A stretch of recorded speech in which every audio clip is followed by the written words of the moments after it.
Cover करते हैं हम अरावली रेंज। अरावली रेंज के बारे में जानते हैं, one of the peninsular plateau. क्या है अरावली रेंज?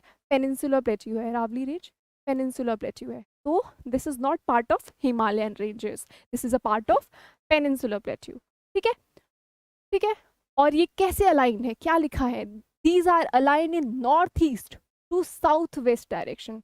तो नॉर्थ ईस्ट और साउथ वेस्ट डायरेक्शन में क्या मतलब है, मैप से देखते हैं, इसका पोजीशन देखते हैं। तो ये आपका है अरावली रेंज, ठीक है। और ये क्या है? ये आपका नॉर्थ ईस्ट से लेके साउथ की तरफ जा रहा है, साउथ वेस्ट, वेस्ट की तरफ, दिस एरिया, ठीक है। तो ये कैसे है? नॉर्थ ईस्ट से साउथ वेस्ट की तरफ जा रहा है। तो दैट स्टेटमेंट एक्सप्लेन्स दिस, इसका पोजीशन डिफाइन कर रहा है, ठीक है। तो दिस स्टेटमेंट कि ये अलाइन कैसे है, north east to south west direction की तरफ अलाइंड है, ठीक है।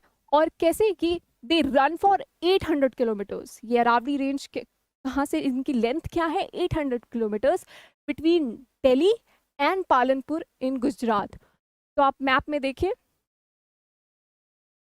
ये देखिए आपका ये वाला जो नॉर्दर्न मोस्ट बॉर्डर है इसका, ये बॉर्डर किसको कर रहा होगा? दिल्ली को। एंड ये साउथ वाला बॉर्डर है वो किसको बॉर्डर कर रहा है? गुजरात को। तो ये इस स्टेट को कवर करता है, ठीक है। तो क्वेश्चन बन सकता है कि which of the following passes through which states, which of the state is covered by Aravalli ranges. तो ये क्वेश्चन बन जाता है, तो आपको पता होना चाहिए कि कौन कौन स्टेट से ये पास करती है, ठीक है। कि विल यूपी भी पार्ट ऑफ इट और मध्य प्रदेश भी पार्ट ऑफ इट, ऐसा क्वेश्चन बन जाता है, ठीक है।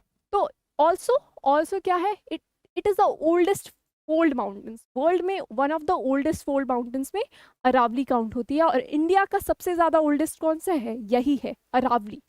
Aravalli is the oldest, oldest, ठीक है। तो this is the oldest in India. तो यहाँ से भी क्वेश्चन बन जाता है which one is the oldest plateau mountain ranges in India. तो उस क्वेश्चन में क्या हो जाएगा? Aravalli would be the answer, ठीक है। ये कहाँ से continue, it is also said कि ये विद इन गंगा प्लेन्स जो है उसके अंदर तक, हरिद्वार तक ये कंटिन्यू होती है, दो विजिबल नहीं है उधर।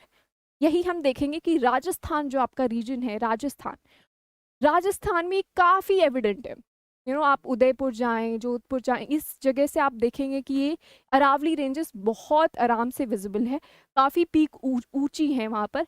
बट आप देखेंगे दिल्ली की तरफ आते वक्त ये विजिबल नहीं होंगे, ये काफ़ी शैलो हो जाते हैं, बहुत डिस्टिंक्ट नहीं रहते हैं, ठीक है।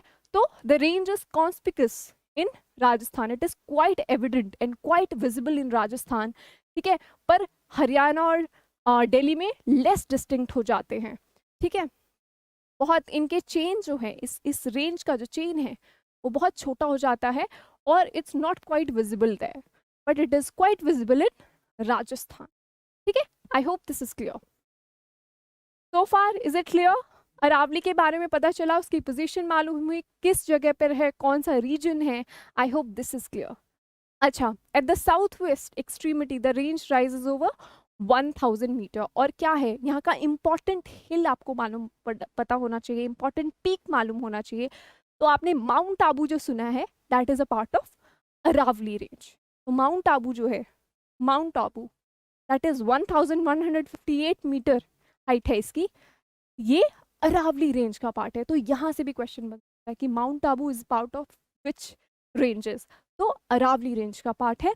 लेकिन हाईएस्ट पीक की बात करें तो हम, हाईएस्ट पीक की बात करें तो हम, इट्स गुरु शिखर, जो कि क्या क्या है इसका, 1722 मीटर गुरु शिखर, ठीक है। Guru Shikhar is the peak and this is the highest peak in mount Abu. So I hope this is clear.